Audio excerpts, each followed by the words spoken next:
Nuestro pasaje, hermanos, que vamos a ver el día de hoy se encuentra en el libro de Génesis. En el libro de Génesis, capítulo 25.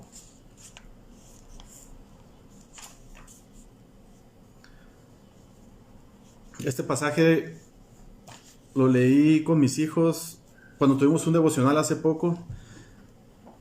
Y me pareció muy interesante esto que vimos y quisiera yo compartirlo con ustedes.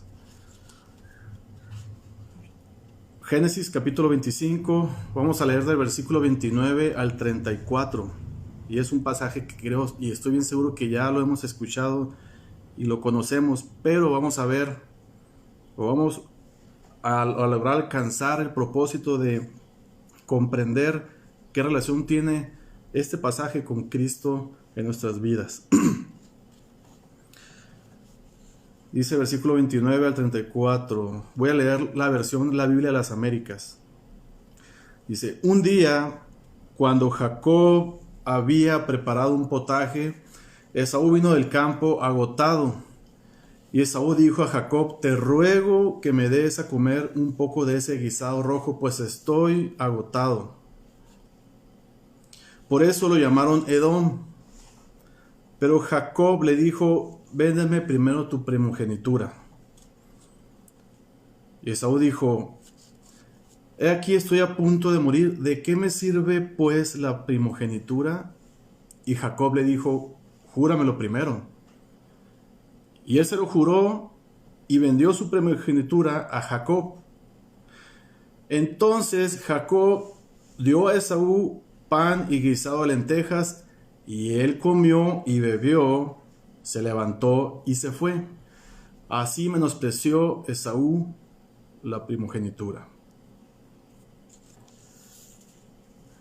Cuando estaba estudiando este pasaje ilustrativo, venían muchos ejemplos acerca de situaciones en donde hay transacción entre una persona y otra, y uno resulta beneficiado cuando normalmente se busca que ambos estén beneficiados, ¿verdad? Y en donde a veces otro es ventajista y finalmente la transacción no es igualitaria, ¿verdad? Se me habían ocurrido tantos que ahorita no lo anoté, pero yo creo que el mismo pasaje nos ilustra demasiado como para poder comprender que la transacción que se está llevando aquí era demasiado desproporcionada. Entonces yo creo que no hay mucho ejemplo que decir, simplemente el pasaje nos lo está diciendo.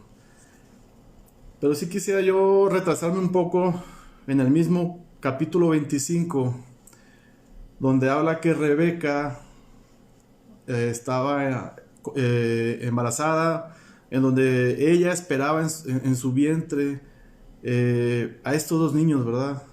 A Jacob y a Esaú. Y lo que ella esperaba como una bendición se estaba tornando, pensaba ella, pues en algo malo, ¿verdad?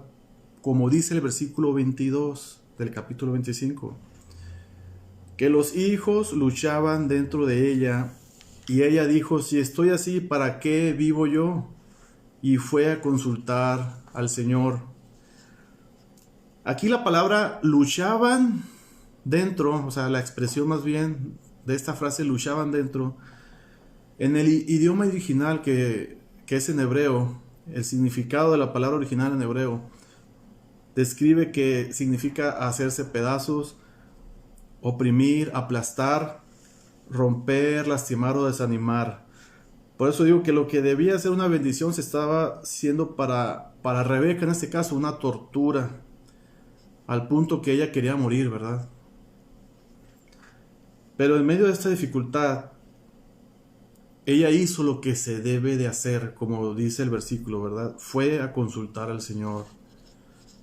Y es aquí donde también hay una enseñanza acerca de que cuando tengamos o estemos pasando por problemas o dificultades, en lugar de deprimirnos, en lugar de lamentarnos, en lugar de quejarnos, debemos de ir a nuestro Señor, a nuestro Dios, para que Él nos enseñe acerca de cuál es el propósito de esa situación por la que estamos pasando. Y de esto anteriormente ya se nos ha enseñado, ¿verdad? Que las aflicciones tienen un propósito.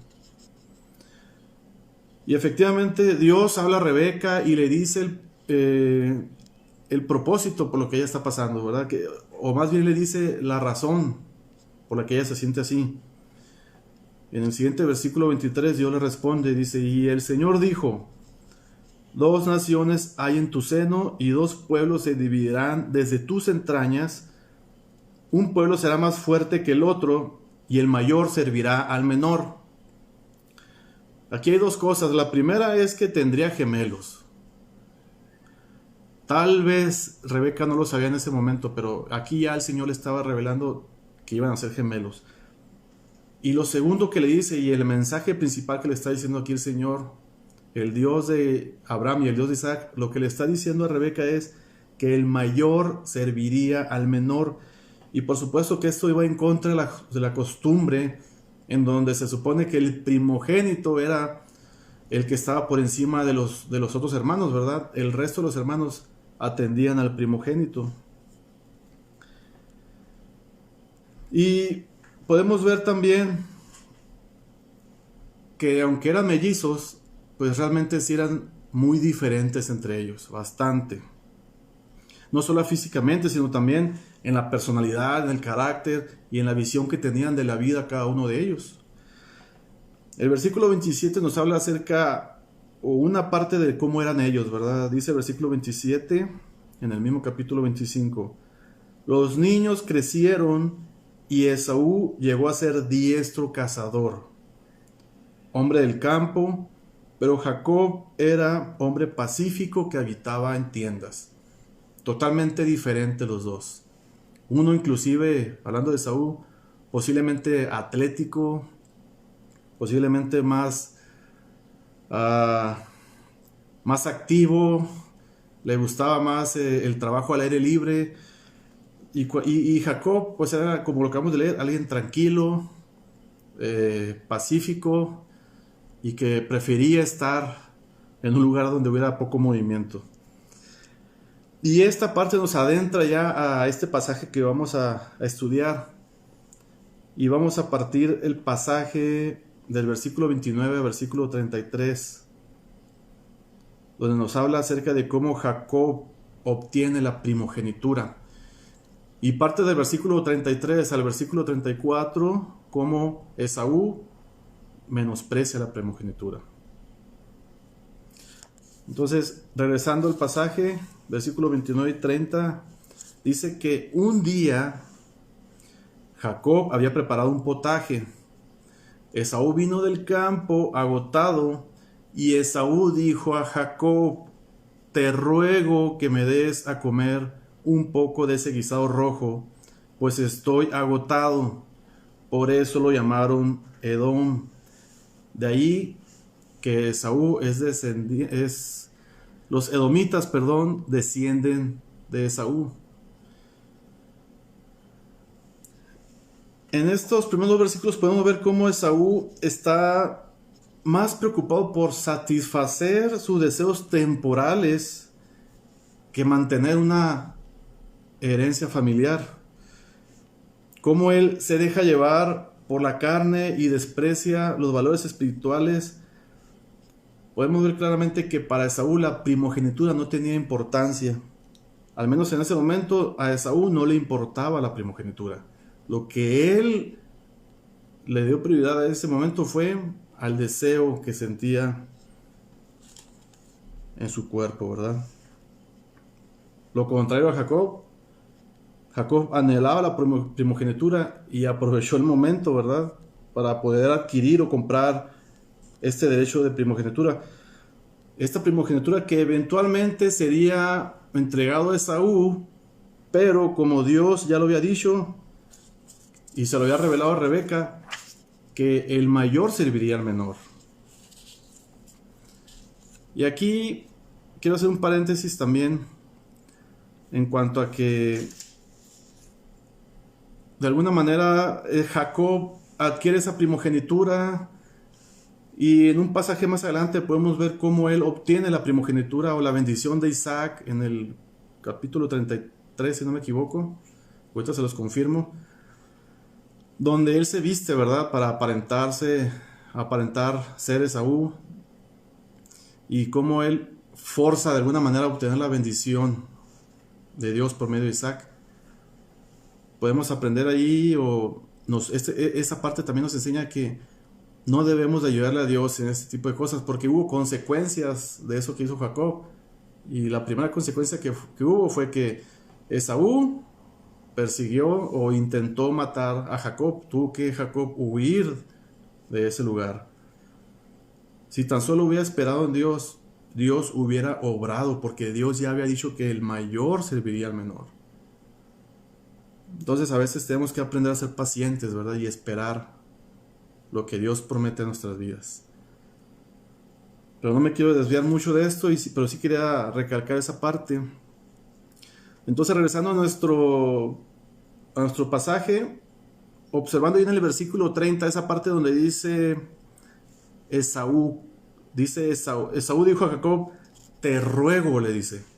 Esa palabra te ruego, la palabra original en hebreo significa hacer una súplica en imperativo, como diciendo te ruego, así de necesidad, de exclamación, te ruego. Esaú, con esa palabra, al decirle te ruego, está expresando desesperación por satisfacer ese deseo de probar alimento y poder así satisfacer sus sentidos. Evidentemente Esaú estaba hambriento, ¿verdad? Para haber cedido en vender su primogenitura. El pasaje no lo dice, pero y aclaro que esta es mi opinión personal. Más bien no quiero decir una opinión personal, simplemente esta parte me deja a mí pensando en cuanto a que pareciera como si Jacob estuviera en una tienda aparte del campamento donde ellos vivían, porque de qué otra manera Esaú se dirige con Jacob y le pide que le dé ese guisado, ¿verdad? Aun y cuando Jacob le dice, está bien, dame tu primogenitura y yo te comparto este guisado. Si hubieran estado ahí cerca los siervos que ellos tenían, seguramente Esaú le hubiera dicho, ¿sabes qué? No. Y hubiera ido con uno de sus siervos, ¿verdad? O si estuviera en el campamento donde ellos habitaban, simplemente hubiera ido con Rebeca, o hubiera ido con algunas de las siervas para que le cocinara o le diera alimento, ¿verdad? Pero aparentemente estaban únicamente Jacob y Esaú, no había nadie alrededor. Te lo recalco, hermano, esto no lo dice el pasaje, pero es la pregunta o la duda que me surgió cuando lo estaba leyendo. Y no tuvo otra opción Esaú, porque al parecer estaba nada más él y Jacob. De ahí que cediera ante ese intercambio que le ofrece Jacob. Y esta lucha entre Jacob y Esaú, que comenzó desde el vientre de su madre, continuaría por mucho tiempo.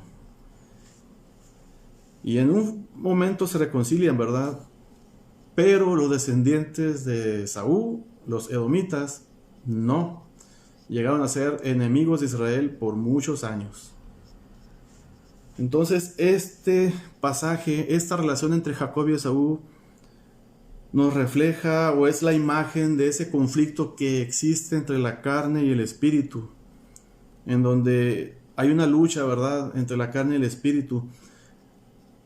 Esaú representa la carnalidad y Jacob representa la espiritualidad, donde muchas veces pareciera que la carne o los deseos de la carne parecieran llevar ventaja, ¿verdad? Pero el orden divino es que el espíritu esté siempre por encima de los deseos de la carne.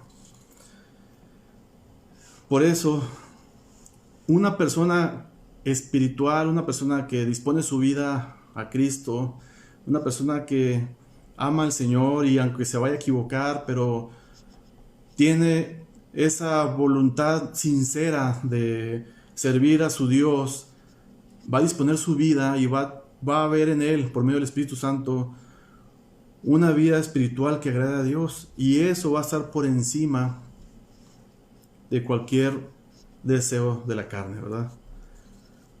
Por eso, para una persona espiritual, siempre va a buscar beneficiar todo lo que agrade a Dios, no importándole los deseos de la carne. A lo mejor fallará, pero le va a doler su pecado y va a venir y arrepentirse. Obviamente no se va a estar arrepintiendo toda la vida de lo mismo. El Espíritu Santo hará la obra y poco a poco va a ir creciendo también en eso, ¿verdad? Y va a llegar momentos también en que sin titubear, sin parpadear, va a poner su mirada en Dios primeramente ante cualquier tentación que venga a su vida, para no ceder y no dar ese placer a los deseos de la carne, ¿verdad? Y hay un ejemplo que tenemos en el mismo libro de Génesis, y es con Moisés.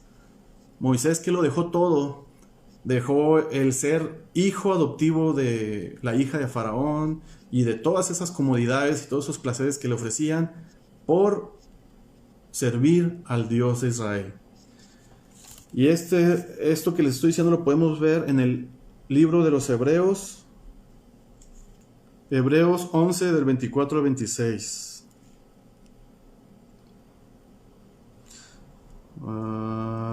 Sí, es 24, 26, sí es. Dice: por la fe Moisés, hecho ya grande, rehusó llamarse hijo de la hija de Faraón, escogiendo antes ser maltratado con el pueblo de Dios que gozar de los deleites temporales del pecado, teniendo por mayores riquezas el vituperio de Cristo que los tesoros de los egipcios, porque tenía puesta la mirada en el galardón. Moisés tenía su mirada puesta en las cosas de arriba, no en los deseos temporales de la carne. Y esto es a lo que me está refiriendo. Tengamos nuestra mirada puesta en Cristo y no en los deseos temporales. ¿Qué fue lo que estaba haciendo Esaú, verdad?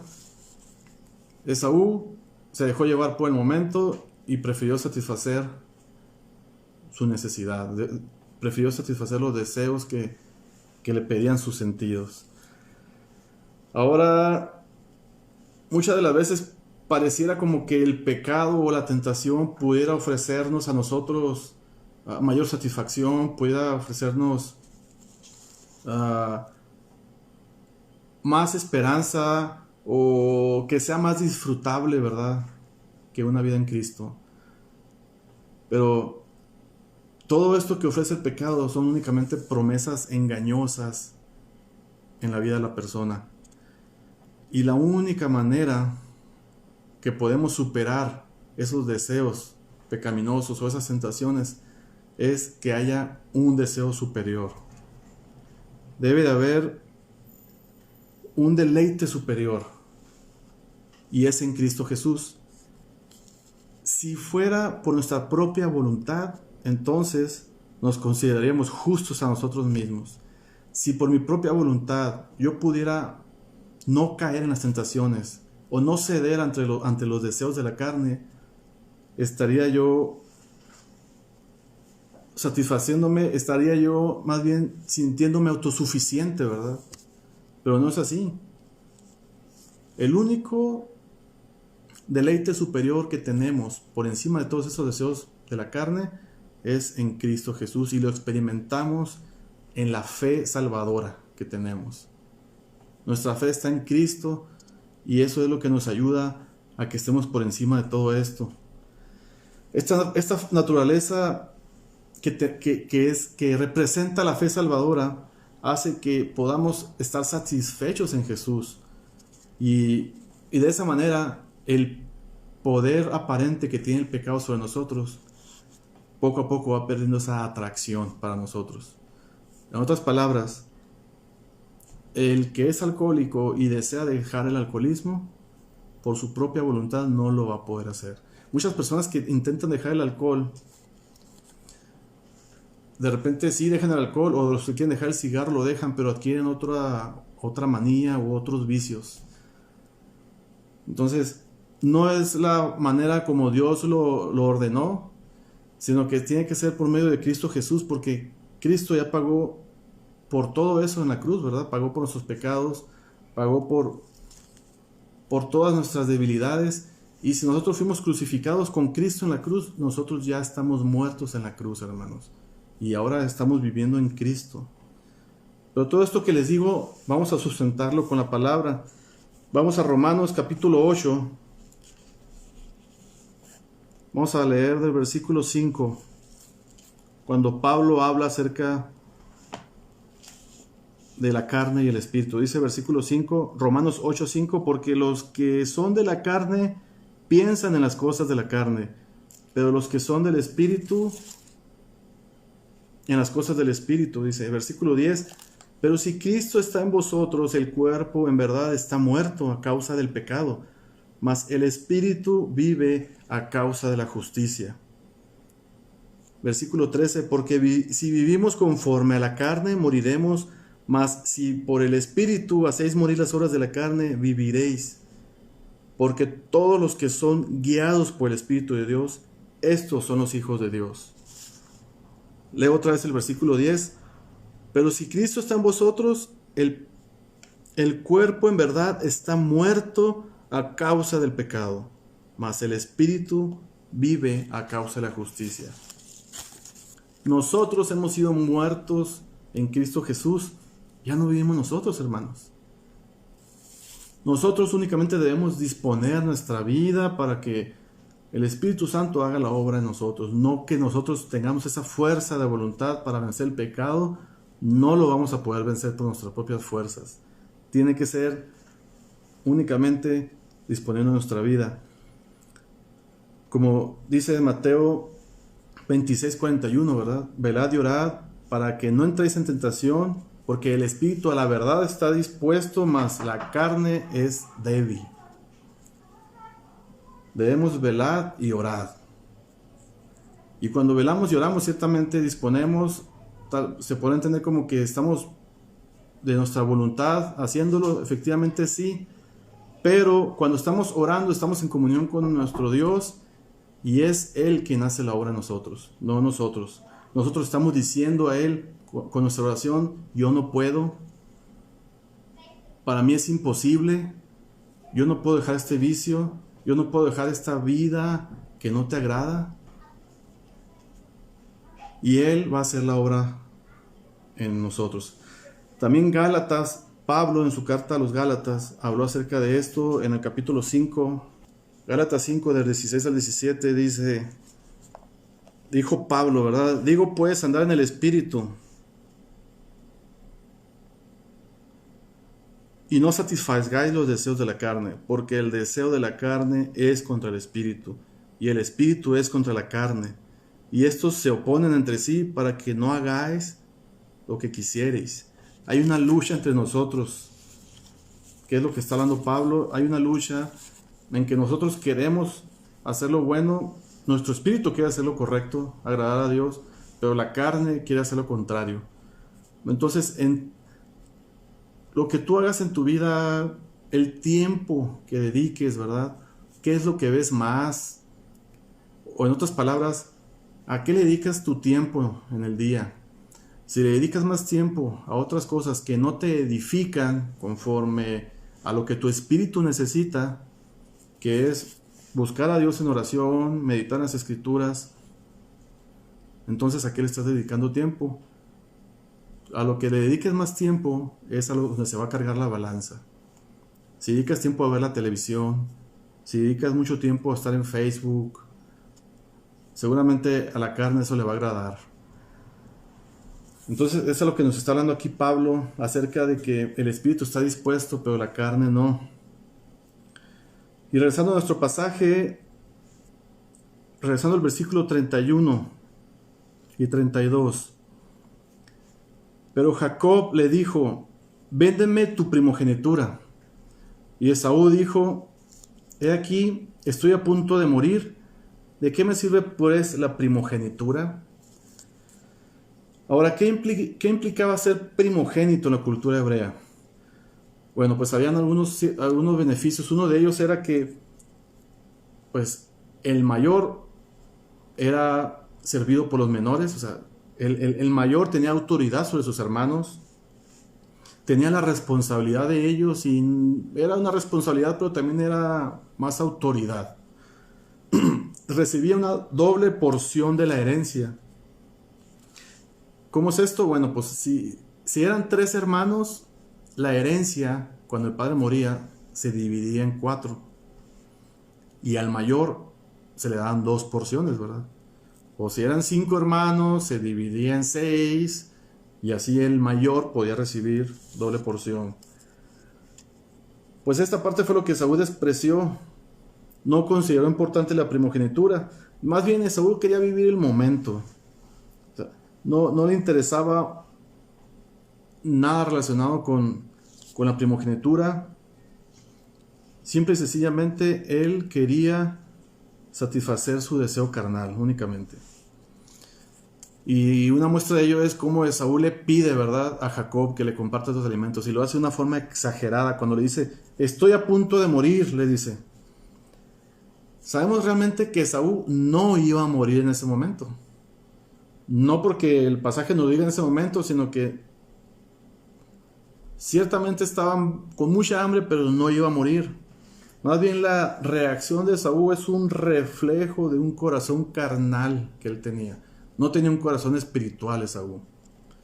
Y normalmente así reaccionan los que viven conforme a la carne.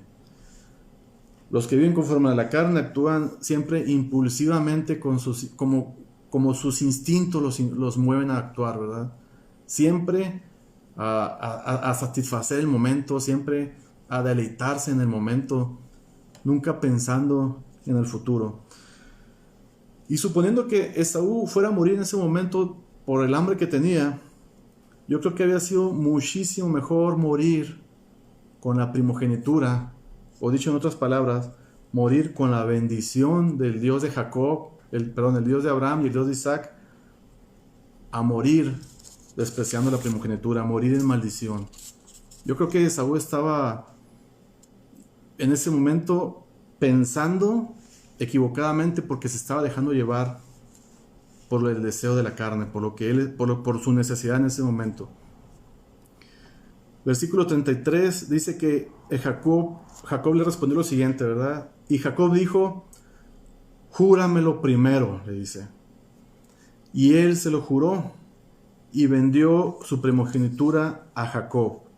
Aquí la palabra que está usando Jacob cuando le dice júramelo primero, lo que le está diciendo Jacob es júramelo ahora mismo. Hoy mismo júrame esto que me estás diciendo. Y podemos ver lo contrario a Esaú, que Jacob sí tenía aspiración por la primogenitura. Esaú no, y en ese momento menos. Pero entonces, ¿qué aspiración tenía Jacob con esta primogenitura? ¿Qué había observado Jacob que él quería obtener en la primogenitura? Recordemos que Abraham recibió bendición por parte del Señor. Ahorita lo vamos a leer. Y eso se lo transmitió a Isaac. Isaac y Rebeca seguramente cuando estaban Jacob y Esaú pequeños, muchas veces habían escuchado acerca de estas bendiciones de Dios y que serían para su descendencia. Bueno, pues Jacob seguramente le puso mucha atención a todas estas pláticas entre Isaac y Rebeca acerca de las bendiciones de Dios para con Abraham, para con Isaac y para el primogénito. Y aunque Jacob aún no había sido confrontado con Dios, como más adelante en el capítulo 32, del versículo 22 al 30 nos habla cuando luchó con un ángel y le dijo que no lo soltaría hasta que lo bendijera, que el ángel le dice, ¿cuál es tu nombre? Jacob le dice Jacob, y el ángel le dice, bueno, pues no te llamarás más Jacob, mas tu nombre ahora será Israel. Pues aunque todavía no tenía ese encuentro Jacob con el Dios de Abraham y de Isaac, Jacob estaba interesado en esas cosas, tenía un corazón dispuesto. Por eso posiblemente Jacob no lo hizo, esto que él hizo, esta transacción que le propuso a Esaú, con una visión terrenal, sino más bien por una visión espiritual, porque hasta ese momento no existía la norma acerca de lo que se conoce en la cultura hebrea sobre los beneficios que obtiene el primogénito. Lo que es el pueblo de Israel se estaba formando apenas, no se estaba formando aún, porque los hijos de Jacob vendrían a ser las 12 tribus.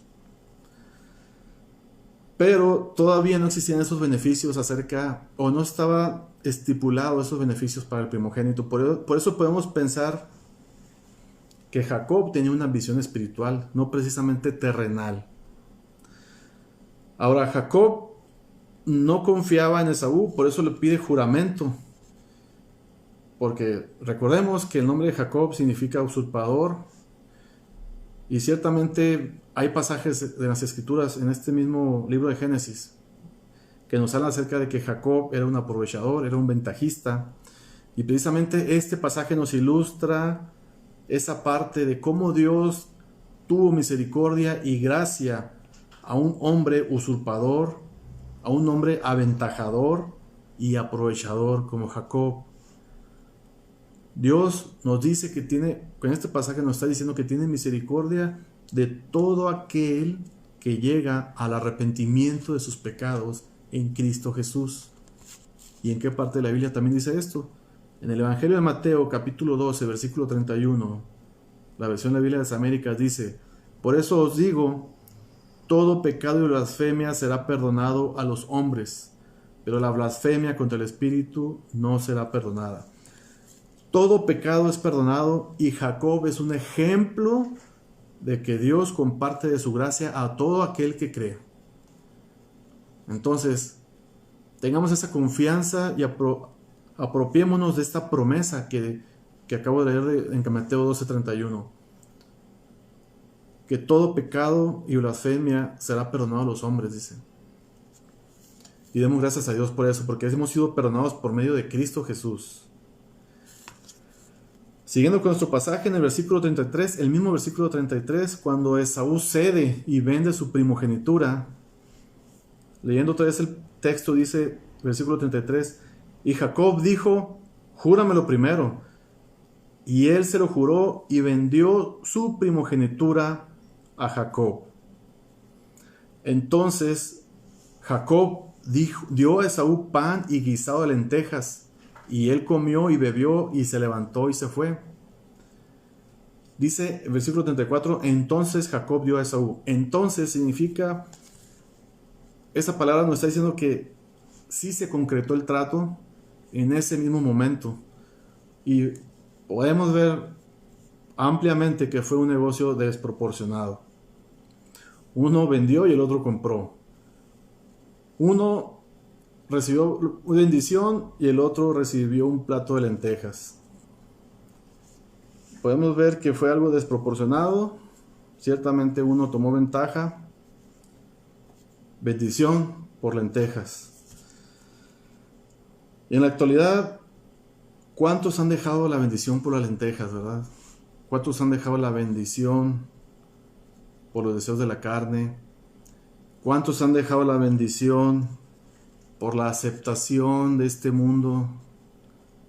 ¿Cuántos han dejado la bendición que ofrece Cristo por la aceptación de los amigos, por la familia? Porque cuando se enteran que estás congregándote con creyentes, tú disponiendo tu vida para tener una vida nueva en Cristo, pero cuando se entera tu familia, normalmente lo que pasa es que te desprecian, te dejan de hablar, y hay personas que eso no lo soportan, ¿verdad? Y prefieren dejar la bendición por seguir siendo aceptados por la familia.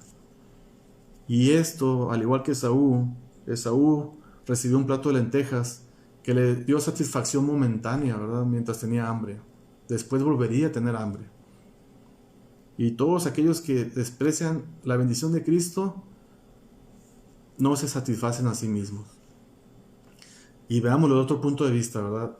Esta vida es temporal también. Es tan temporal y tan corta como el comerse un plato de lentejas, la verdad.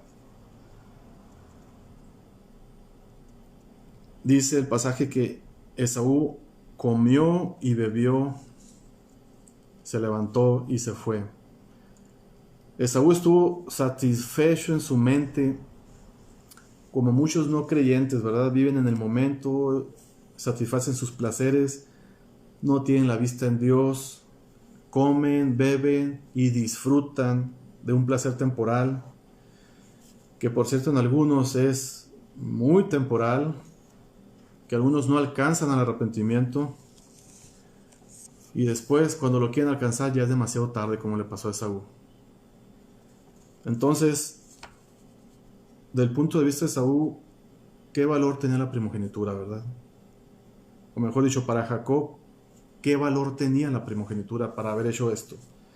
Como ya les mencioné, no tenía un valor terrenal, porque de acuerdo a la historia de la Biblia, indica que Esaú fue más rico que Jacob, y Esaú ya no tenía la primogenitura. Entonces, la esencia de la primogenitura no era terrenal, sino espiritual. Como nuestra fe en Cristo, ¿verdad? Nuestra fe en Cristo no se puede ver a simple vista. La primogenitura daba el derecho al primogénito de tener autoridad sobre sus hermanos, de ser el rey de la familia en un momento dado, de recibir doble porción de la herencia por parte del padre. Pero como ya les comenté, todo esto aún no estaba establecido. Por eso Jacob estaba persiguiendo esta primogenitura porque tenía un valor netamente espiritual para él. Él seguramente conocía que tenía ese valor espiritual, pero a lo mejor él todavía no lo está experimentando, ¿verdad? Como lo experimentaría él más adelante en el capítulo 32, como les expliqué. Pero sí habían promesas que Jacob conocía, las promesas que seguramente escuchaba hablar a su padre Isaac con Rebeca. Y estas promesas están en el mismo capítulo de Génesis, libro de Génesis, perdón, en el capítulo 12. Génesis 12, versículo 2. Cuando Dios le dice a Abraham, y haré de ti una nación grande, y te bendeciré y engrandeceré tu nombre, y serás bendición. Versículo 3. Bendeciré a los que te bendijeren, y a los que te maldijeren, maldeciré, y serán benditas en ti todas las familias de la tierra. Esas bendiciones, esas promesas sí las había escuchado Jacob. Jacob tenía presente estas promesas en su corazón y él por eso hizo lo que hizo, que seguramente no era aceptable, por supuesto, como lo hizo, pero él trató de apropiarse de esas promesas. Si tan solo Jacob hubiera esperado sin hacer nada, quieto en las tiendas como le gustaba estar, seguramente la primogenitura hubiera llegado a él, porque ya Dios lo había prometido. Ahora nosotros también somos partícipes de estas promesas, como lo menciona el apóstol Pablo en su carta a los Gálatas, en el capítulo 3, versículo 25 al 29. Dice, ya casi voy a terminar, dice, versículo 25, pero venida la fe, ya no estamos bajo ayo, pues todos sois hijos de Dios por la fe en Cristo Jesús. Porque todos los que habéis sido bautizados en Cristo, de Cristo estáis revestidos. Ya no hay judío ni griego, no hay esclavo ni libre, no hay varón ni mujer, porque todos vosotros sois uno en Cristo Jesús. Y si vosotros sois de Cristo, ciertamente linaje de Abraham sois, y herederos según la promesa. Nosotros somos partícipes de estas promesas porque hemos sido, vamos a decir así, unidos a esas promesas por medio de Cristo. Y por medio de Cristo es que Dios paga nuestros pecados, ¿verdad? Por estar dentro de esta primogenitura en Cristo Jesús. Dios prometió su presencia y su favor en esta vida y en la gloria eterna todavía mejor, si permanecemos en Cristo. Pues esta fue la bendición que despreció Esaú.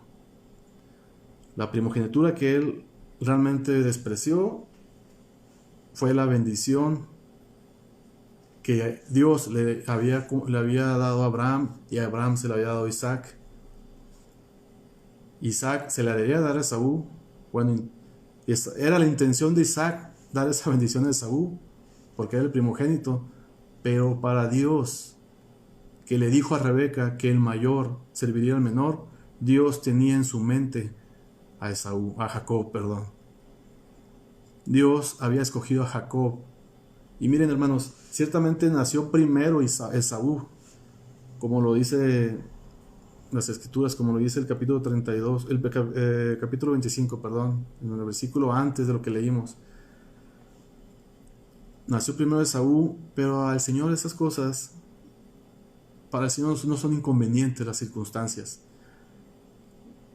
Se cumple lo que nuestro Señor dice conforme a su voluntad, no conforme a las circunstancias. Y esta es la parte que debemos de aprender también. Esta es la parte que en ese momento Jacob no comprendía. Que ya había una promesa donde Dios iba a bendecir a Jacob para que él fuera el primogénito, aunque no fue el primero que nació. Y eso es lo que debemos de tener nosotros, confianza en nuestro Dios, hermanos. No en las circunstancias que vemos, sino en las promesas que Él pone en nuestras vidas. Ya para terminar, la conclusión a este pasaje, yo señalé 2 puntos y uno de ellos es que este pasaje es un espejo que refleja la vida de algunos creyentes y específicamente los que se apartan, ¿verdad? Que desprecian el bien y prefieren hacer lo malo, que desprecian la bendición de Dios por un plato de lentejas ejemplificado en los deseos de la carne, ¿verdad? Prefieren ese placer momentáneo a una vida eterna con el que les dio la vida. Y en este caso, Esaú podríamos entender a Esaú en un momento dado, ¿verdad? Pero a nosotros no estamos excusados de esto, porque nosotros recibimos el Evangelio y recibimos el conocimiento del Evangelio y sabemos que en Cristo tenemos verdadera libertad, que en Cristo tenemos verdadera vida. Y rechazar esto con ese conocimiento, hermanos, yo creo que para Esaú va a haber más consideración en el día del juicio que para nosotros. Entonces tengamos muy presente esto, ¿verdad? Tengamos presente esto en cuanto a que qué es lo que nos vamos a perder, o más bien que nos vamos a perder en una eternidad si despreciamos la bendición de Cristo. Y más aún así, muchos que escuchan el Evangelio no lo aceptan y no creen en él, y en la maquila yo me he topado con personas que en cierto momento de su vida sí iban a una iglesia, o personas que dicen, es que antes mi mamá cuando iba de chiquito me llevaba y ahora pues ya no vamos. Mucha gente que ha escuchado el Evangelio, otros que inclusive han dicho que aman a Cristo y que se han apartado, simplemente lo que han hecho es despreciar a Cristo, ¿verdad? O sea, no desprecian a los creyentes, no desprecian a la iglesia, no se apartan de la congregación, se apartan de Cristo, hermanos.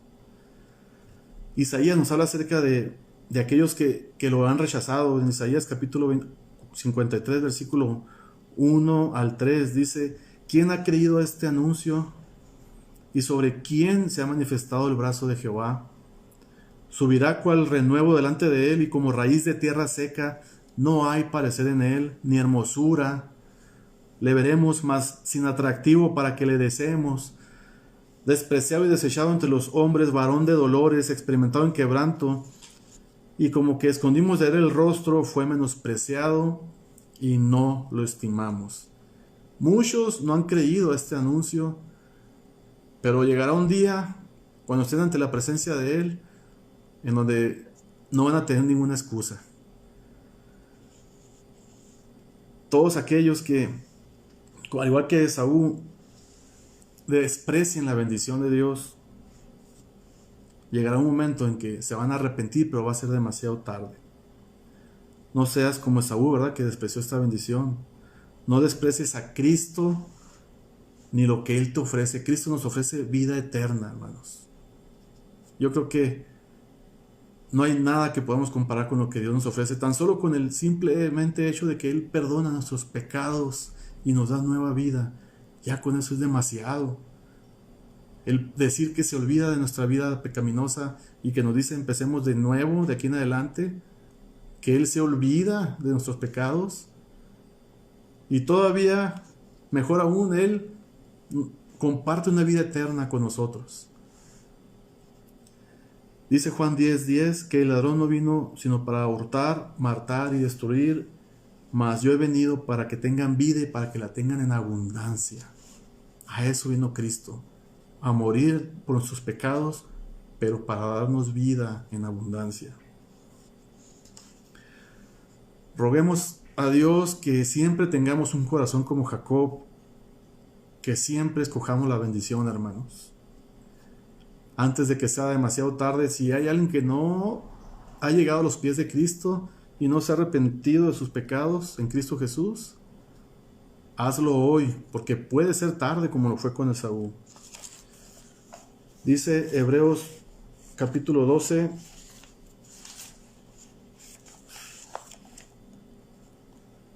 del 15 al 17. Mirad bien, no sea que alguno deje de alcanzar la gracia de Dios, que brotando alguna raíz de amargura os estorbe, y por ella muchos sean contaminados. No sea que haya algún fornicario o profano como Esaú, que por una sola comida vendió su primogenitura. Porque ya sabéis que aún después, deseando heredar la bendición, fue desechado y no hubo oportunidad para el arrepentimiento, aunque la procuró con lágrimas. En aquel día, cuando estés ante la presencia de nuestro Dios,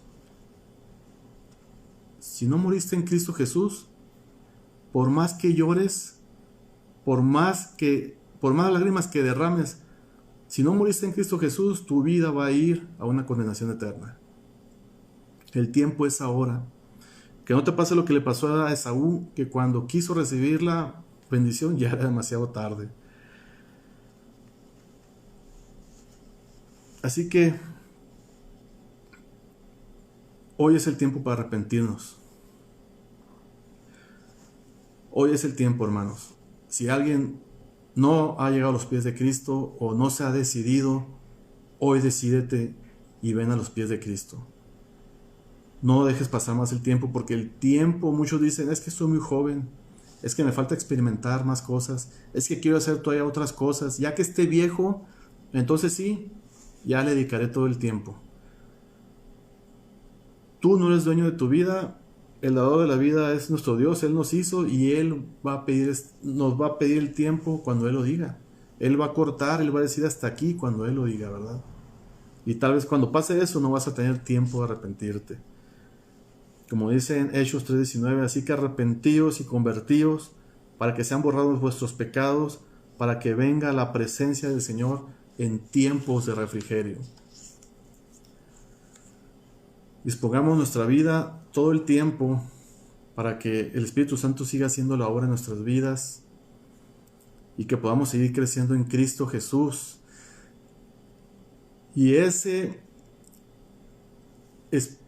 que hace Dios en nuestras vidas, esa transformación que hace por medio de su Espíritu Santo, sea superior a esos deseos de la carne que están continuamente sobre nosotros y que, repito, no es por nuestra propia voluntad, sino es disponiendo nuestra vida en Cristo para que Él transforme nuestra vida conforme Él lo quiera hacer. No es con nuestras fuerzas, hermanos, no vas a poder con tus propias fuerzas. Y si alguien no se ha rendido a Cristo, hazlo hoy.